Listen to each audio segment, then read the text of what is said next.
வணக்கம் தமிழ் மக்களே. இன்றைக்கு நம்ம பார்க்க இருப்பது இந்த பனங்காட்டீஸ்வர். இந்த கோவில் விழுப்புரத்துக்கு பக்கத்துல 12 கிலோமீட்டர் தூரத்துல இருக்கு. இந்த கோவிலுக்கு நிறைய சிறப்புகள் இருக்கு. இந்த ஸ்தல வரலாறு பத்தி பின்னாடி சொல்றேன். சூரியன் வணங்கிய கோவில் அப்படிங்கிற சிறப்பு பெயர் பெற்றது இந்த பனங்காட்டு ஈஸ்வரர் கோவில். இந்த கோவிலுக்கு நாங்க ஒரு 4:30 மணிக்கு மேல போயிருந்தோம். கோவில் திறக்கல. 5:30 மணிக்கு மேல 6 மணிக்கிட்ட தான் திறப்பாங்கன்னாங்க. இங்க பாருங்க, இந்த முன்னாடி கோபுரம் ரொம்ப அழகா புதுப்பிச்சிருக்காங்க சமீபத்துலதான். இந்த கோவில் நீங்க விழுப்புரத்துல இருந்து போனாக்கா ஒரு 12 கிலோமீட்டர் தொலைவில் அடைஞ்சிடலாம். ரொம்ப தூரம் கிடையாது. ஆனா இது 2000 வருடங்களுக்கு முற்பட்ட கோவில். இது ராஜராஜ சோழன் யுத்த பயிற்சி எடுத்த ஊர் இந்த பனையபுரம். இந்த ஊரில் வீற்றிருக்கும் இந்த ஈஸ்வரருக்கு பனங்காட்டீஸ்வரர் என்று பெயர்.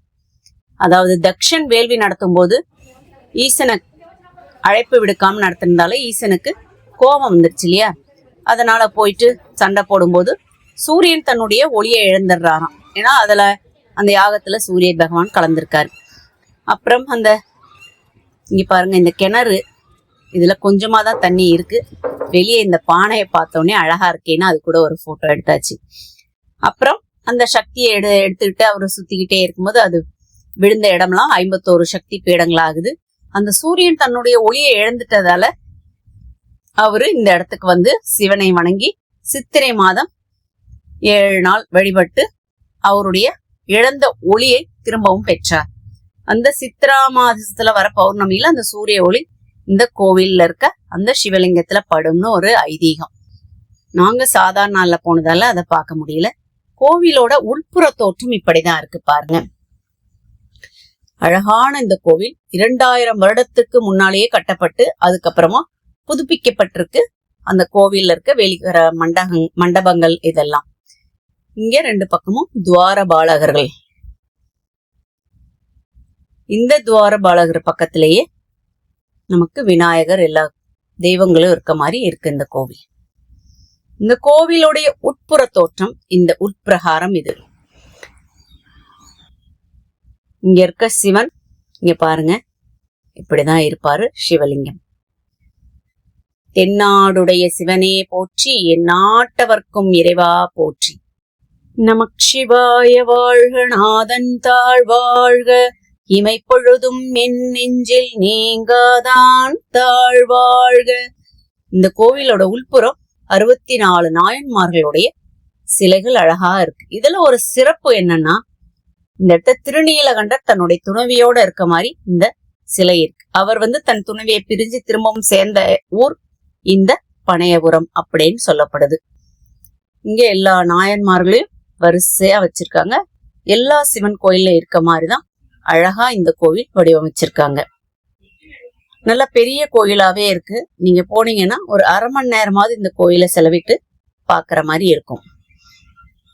இந்த கோவிலுடைய கதவு மூடப்பட்டிருந்தாலும் நம்ம சிவனை தரிசிக்கிற மாதிரிதான் இந்த கோவில் இருக்கு. இந்த பக்கம் தட்சிணாமூர்த்தி இருக்காரு. இந்த 63 நாயன்மார்கள் சன்னதி இப்படி முடியும் போது இந்த இடத்த 7 கன்னிமார் தெய்வங்கள் இருக்காங்க. பிராமி, வாராகி, சாமுண்டி, மாகேஸ்வரி சொல்லுவாங்க. எல்லா சிவன் கோயிலையும் இந்த 7 கன்னிமார்கள் காவலுக்கு இருப்பாங்கன்னு சொல்லுவாங்க. அதே மாரிதான் இங்கேயும் இருக்காங்க.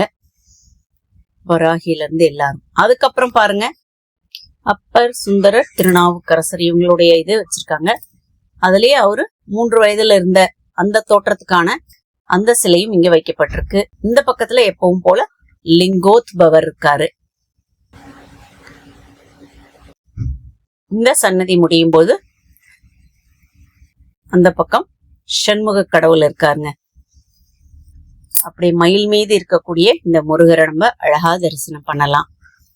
இந்த முருகரை பார்த்து முடிச்சுட்டு அப்படியே இந்த பிரகாரத்தை விட்டு இந்த புறம் வரும்பொழுது துர்கை அம்மன் இருப்பாங்க. இங்க துர்கா நின்ற கோலத்துல ரொம்ப அழகா இருக்காங்க. இந்த துர்கை அந்த டைம் 4-6 ராகாலத்து அந்த சமயத்துல இருக்கிறதால நிறைய விளக்கு போட்டிருந்தாங்க இந்த துர்காய்க்கு. பாருங்க, இந்த துர்கை அம்மனுக்கு அப்படியே எதிர்ப்புறத்துல சண்டிகேஸ்வரர் இருக்காரு. இந்த சண்டிகேஸ்வரரும் நம்ம வழிபட்டுட்டு அப்படியே வெளியே வரோம். இந்த கோயிலோட இந்த புறம் வந்தாச்சு. இது நல்ல கருங்கல் கட்டிடத்தால கட்டப்பட்டிருக்கு அந்த காலத்திலேயே. அது மட்டுமல்ல, இந்த கோயிலுக்கு இன்னொரு சிறப்பு இருக்கு. அதான் இந்த ஊருக்கு ஒரு சிறப்பு. சிபி சக்கரவர்த்தி ஒரு புறாவுக்காக தன்னுடைய சதையை அறிந்து கொடுத்த ஊர் இந்த பனையபுரம் அப்படிங்கிற ஊர். ஒரு ஊருக்கு இத்தனை சிறப்புகள் இருக்கு. கண் நோய்களை தீர்க்கின்ற ஊராம் இது. கண்ணுக்கு ஏதாவது பிரச்சனைனா இந்த கோவில் வந்து வழிபட்டோம்னா அந்த பிரச்சனைகள் தன்னால விலகி நமக்கு நன்மைகள் ஏற்படும் அப்படிங்கிறது ஐதீகம். இந்த கோவிலுக்கு வெளிப்புற தோற்றம் இது. அதான் உள்பிரகாரம் முடிச்சாச்சு. இப்ப வெளிப்பிரகாரமா வரோம். அங்க பனைமரம் இருக்கு. ஏன்னா இந்த கோவிலோட ஸ்தல விருட்சம் பனை மரம் தான். அதனாலதான் இந்த ஈஸ்வரருக்கு பனங்காட்டீஸ்வரர் அப்படிங்கிற பேரே வந்தது. ஸ்தல விருட்சத்தை இங்கேயும் வச்சிருப்பாங்க. முக்கியமா பின்னாடியே ஒரு இடத்த காமிக்கிறேன் பாருங்க, அந்த இடத்துலயும் இருக்கும். இப்ப நம்ம போய்கிட்டு இருக்க இந்த இடம் சித்தி விநாயகர் ஆலயம், அதாவது வெளிப்புறத்துல இருக்கு. இது உள்புற மண்டபம்.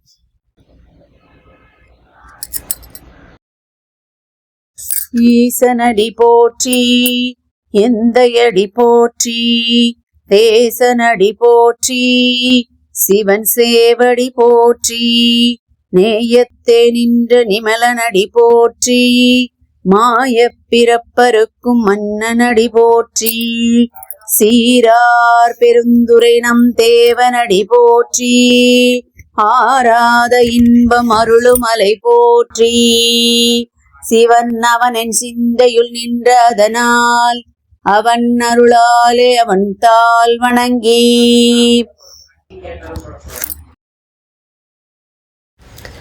கோவிலோட பின்புறம் ஸ்தல விருட்சமாக இருக்கிற இந்த பனைமரம் இருக்குது.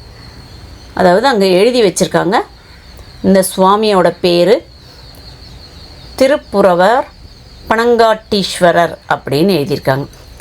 இந்த ஸ்தல விருட்சம் இருக்கு இல்லையா, அதுக்கு கீழேயும் ஒரு சிவலிங்கம், ஒரு நந்தி தேவர் எல்லாம் இருக்கிறது. அது தனியாக ஒரு பீடம் மாதிரி வச்சு அழகாக நம்ம அபிஷேகம் பண்ணுற மாதிரியும் வச்சுருக்காங்க. இந்த பனங்காட்டீஸ்வரர் கோவில் சோழர் காலத்தில் கட்டப்பட்ட அழகான ஒரு கட்டிடக்கலையை சேர்ந்தது. ஒரு புறாவுக்காக தன் சதையை அறிந்து கொடுத்த சிபி சக்கரவர்த்தி மன்னன் வாழ்ந்த ஊர் இந்த ஊர் என்று ஐதீகம் உள்ளது. இந்த கோவிலோட இந்த புறத்துக்கு வரோம். இடதுபுறத்தில், அதாவது வெளிப்பிரகாரத்தில் இப்படி கடைசியாக இப்படி வரும்பொழுது இந்த இடத்துல அம்பாளுக்குன்னு தனி ஒரு சன்னதி இருக்குது. அங்கே ஈஸ்வரன் சன்னதி பார்த்தோம், இங்கே அம்பாளுக்காக, அதாவது சிவசக்தின்னு அம்பாளுக்காக இப்படி ஒரு தனி ஒரு இடம் இருக்குது. இதுக்குள்ளே அம்பாள் சன்னதி வச்சுருக்காங்க. இந்த கோவிலெல்லாம் நீங்கள் பார்த்தாலே தெரியும், சிவன் கோயிலெல்லாம் நிறைய இருக்கும் இந்த சைடு. இது எல்லாமே அந்த சோழர் காலத்து கற்கோவிலாக இருக்கிறதால சிவனுக்கு முக்கியத்துவமான கோவில்கள் இங்கே இருக்குது. இந்த அம்பாள் சன்னதிக்கு உட்புறத்தில் 2 துவாரபாலகர்கள், அதாவது விஜயா ஜெயா அப்படின்னு சொல்லிக்கிற பெண் துவாரபாலகர்கள் மாதிரி.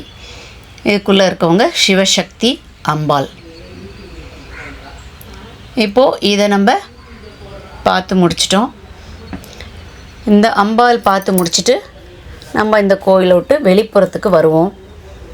எத்தனையோ கோவில்கள் நம்ம கவனிக்கப்படாமையே, ஆனால் மிகவும் சிறப்பான கோவில்கள்லாம் இருக்குது விழுப்புரத்தை சுற்றி. என்னுடைய சேனல் நீங்கள் பாருங்கள், அதில் நிறைய கோவில்களை பற்றின தகவல் வருது பாருங்கள். இந்த இயற்கை எழிலோடு இருக்க இந்த கோவிலில் பனைமரம், மாமரம் எல்லாமே கோயிலுக்குள்ளேயே இருக்குது. ரொம்ப அழகாக காட்சி தொங்குது. இந்த கோயிலுக்கு வரும்பொழுது உங்களுடைய கோரிக்கைகள் நிறைவேறும். நவகிரகர் சன்னதி இதுக்குள்ளேயே இருக்குது. மறக்காமல் இந்த சேனல் சப்ஸ்கிரைப் பண்ணுங்கள். இது வரைக்கும் இந்த சேனல் பார்த்ததுக்கு தேங்க்யூ ஸோ மச்.